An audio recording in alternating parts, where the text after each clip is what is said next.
today we're going to talk about pregnancy and fitness and how my body changes, how your body might change as well. Everybody's body's a little bit different, but then I'm going to tell you what I am going to walk you through and what I'm going to teach you in these coming weeks. Welcome if you haven't been here before. My name is Tabitha. I'm a pre and postnatal corrective exercise specialist, a mom of 5, a personal trainer for over 13 years. So I thought baby number 5 was my last baby, but accidents happen, I guess. So we are on baby number 6. I actually wanted another baby. My husband did not. And I had never done this before with a pregnancy where I have walked women through exactly what I do throughout my pregnancies. And that's what I'm going to start here. So I am currently 15 weeks pregnant. I'm going to show you my body, how my body has changed so far, all my measurements, and what I can expect throughout my pregnancies. Now, this is number 6 for me, so I already know how to train my body through pregnancy, and I know how to train my body through postpartum. I've been doing this for 10 years now. My first son was born in 2015, and right now we are in 2025. Now, my first 2 pregnancies and postpartum, I worked out extremely hard through pregnancy and extremely hard through postpartum. That is not what I do anymore. That is because I have become way more educated on the pre and postnatal body. And so there are things I do completely different than just gung-hoing and exercising the whole way. Now, do I want to be gung-ho? Yes. So this is what I'm going to show you for the continuous weeks throughout this entire pregnancy. I've already started recording for you guys. I just got over morning sickness about 2 weeks ago. This one was a horribly long one. So I'm praying for a girl, but my boy morning sicknesses were mild. They were very mild and they only last a few weeks. This one was quite long, no puking, but I barely wanted to do anything. With 5 children, homeschooling, doing all the things you have to do as a mom, I barely did anything. So I did my normal stretching, a little bit of ab routines, but really not much. So just last week, I started working out again like a normal mom, like a normal human being would work out, because I don't feel like a normal human being during the first trimester.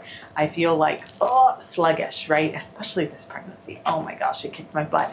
So I am going to show you how my workouts progress through my pregnancy. And I will go back and I'll show you some of the things that I would have done in the first trimester. So I'll put some first trimester workout videos out there. I just did not, like I said, I had no energy to record. What I hope that you gain from this is how I move my body, how I position my body, how I focus on certain aspects of my body throughout pregnancy. Now, I have never done this where I've recorded every single week, so you will be able to see in my videos as my belly grows throughout the pregnancy.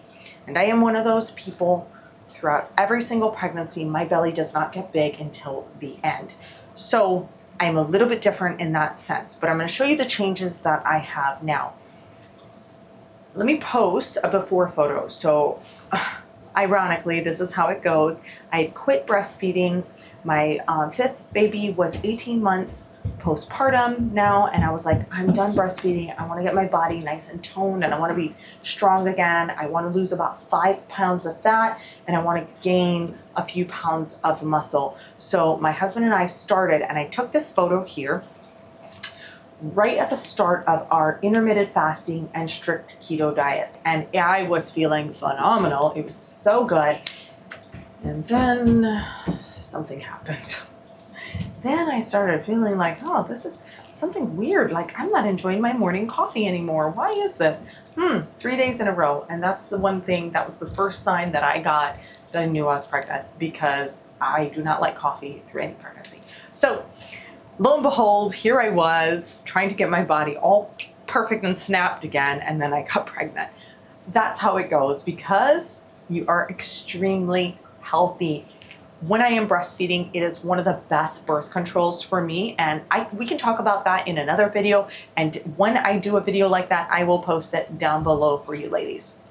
So in this video, I'm giving you guys a starting point of what I look like, and I'm about to freeze because it is cold down here. Let me show you what I look like. This is, again, 15 weeks pregnant, and let's put this nice and low. So if we look at the comparison, I'll put a side by side here of that photo prior. You will see in that photo that my waist was quite smaller than this. So my waist in that video, in that picture, was about 26 inches, 26 and a half maybe at max. I was unhappy with my waist because during postpartum, I do gain more belly fat because of the lack of sleep and the cortisol. But the reason I don't try to take it off and do HIIT exercises is because it interferes with breastfeeding, and we can have another talk about that, and I will post that down below. So I no longer do heavy, intense HIIT workouts. Mom, I finished all my problems. You gotta go eat your eggs, please. I no longer do super heavy, high intense interval training during postpartum. And like I said, you want to know about why, I will post it down in the video below. So, love you. Bye. Bye, honey. And so, in this photo here, my waist was about 26 to 26 and a half inches. And we're going to measure my waist now because this is the first thing that changes on my body. So, as you can see, I don't really have a belly. I do have some belly fat that I can pinch. This is the remainder of that breastfeeding phase, which I am totally okay with. But as far as my waist goes, my waist grows tremendously. So here we go. And that is the first thing that grows on me. So you like to bend to find your true waist. Go. Lately, I'm up 3 inches on my waist. So I'm at a 29 and a half right now. Actually, I didn't finish. Okay, well then don't lie to me. I'm gonna check when you come. Okay. Go.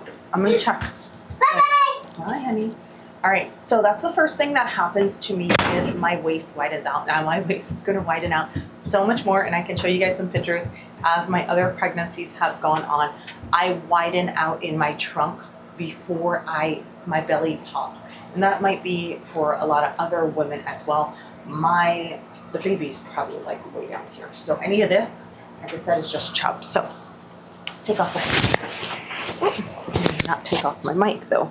I'm gonna pull my pants back up so you can see the other change that is incredibly important during pregnancy, okay?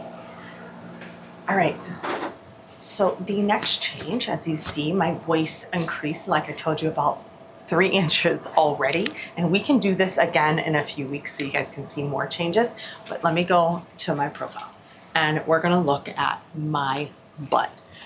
15 weeks and I already cannot fit, my legs cannot fit in my jeans, my legs and my thighs. So this is tremendously important. And down below, I will talk about this in another video on gluteal-femoral fat.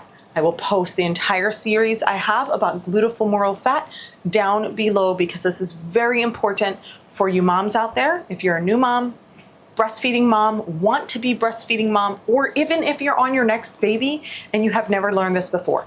So my glutes from after this 5th baby, my glutes were at a 38 and a half inches. Now I am 5'4". When I am lean and trimmed and I kept my body really small, my glutes were about a 37 and a half inches. But in the last year and a half, I really have been focusing on maintaining gluteal femoral fat. And it's really key through pregnancy and breastfeeding. And again, that's gonna be all in the video below. Now, 38 and a half inches. What does a 20 look like? A 2, then a 0. Okay, bye.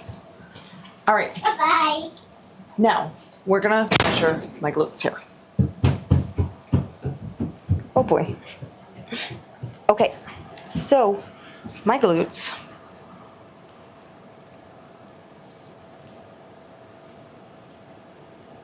Are currently, it looks like, at a 39.5. I want to make sure I get the roundest part of my butt as well. Yeah, I'm looking at like an inch to an inch and a half of growth on the glutes at this point. So not a whole ton, but that is a lot and that's significant. And this is the part that, of course, your belly is going to grow the most, but the glutes and the thigh, gluteal femoral fat is going to grow very significantly. Okay, so I'm going to measure my thigh really quick. I drop my, because my thighs do not fit in my jeans, like I said. Yeah, my thighs are up almost an inch. So I'm at 23 inches on my thighs. All right, so we're gonna talk about this gluteal fat really quick. All right, gluteal fat is the fat that you acquire during pregnancy. And the reason for this is the gluteal fat, so gluteal your butt, femoral your legs. This fat is where all the good fat is stored to enhance your baby's brain. So all the DHA that you eat in your diet is stored in concentrations in these two fat regions. Now, we're gonna go into depth again. I told you that video and that series will be down below. So this is why during pregnancy, it's extremely, extremely important to eat a lot of high DHA foods. You wanna get as much DHA in your glute and your butt, your glute and your legs as possible. And that's what's going to help the baby's brain grow when you start breastfeeding that baby. So I am really focused on this part of my body, and quickly, this is why I do not do HIIT training anymore during my postpartum phase, nor do I do HIIT training during my pregnancy, because I do not want to mobilize any of the gluteal fat that I have and my body is acquiring. During my first two pregnancies, I only gained 23 pounds with each boy, and I lost all the weight within 6 months postpartum. And I remember always feeling starved. My jeans were falling off of me. I was super skinny, and I breastfed both of them for a year. I was like, I can't take more than a year. I can't eat enough to keep up. And that was because I really love HIIT training. I have been doing HIIT training for 20 years before it became a fad. Probably over 20 years, to be honest with you at this point. I'm going to be 40 next year. So I've been doing HIIT training since I was in high school, and I was obsessed with it before I knew the term HIIT training. And so I've always loved HIIT training. I would choose HIIT training any day of the week over a long distance run. But that's something I also do not do anymore postpartum or pregnancy. And that is because I am trying to preserve the fat that I have. So we'll get into depth, like I said, about all of that, but I want you to understand, as you see me do these workouts throughout my pregnancy, why I'm not doing HIIT training. I'm just not gonna do it. I'm really focused on recovery, lifting, and building my muscle. And you should be too. And one of the number one exercise, you've seen it on my channel before, is a corset zip up, okay? You want to zip that corset. So my core is tight right now, but I can feel the weakness already in my core from being pregnant. So my core is tight, as you can hear my voice, and I'm talking through. I'm keeping all of this engaged. This is my transverse abdominis, and that is going to keep my belly strong throughout my pregnancy and help you recover faster postpartum. So I hope this was a really good little help, a little nugget to see the insight of where we're gonna go in these next few weeks. I'm gonna record at least one workout per week of what I do, and I'm gonna voice over it so you guys can understand. Don't talk, honey, don't talk. So that you guys can understand what I'm doing and how it can benefit you. Come here, stand by me. And so this is boy number 3. And so I just wanted to clarify all of that of where we're going what the goal is. And if you have any questions of your routine, go ahead and pop it down below and I will be glad to answer those questions. And if it's a really good question, I'll probably make a video on it, and that would be super helpful to all the other women out there. But as always, stay positive, work hard, and God bless. Mahalo for joining me. Aloha.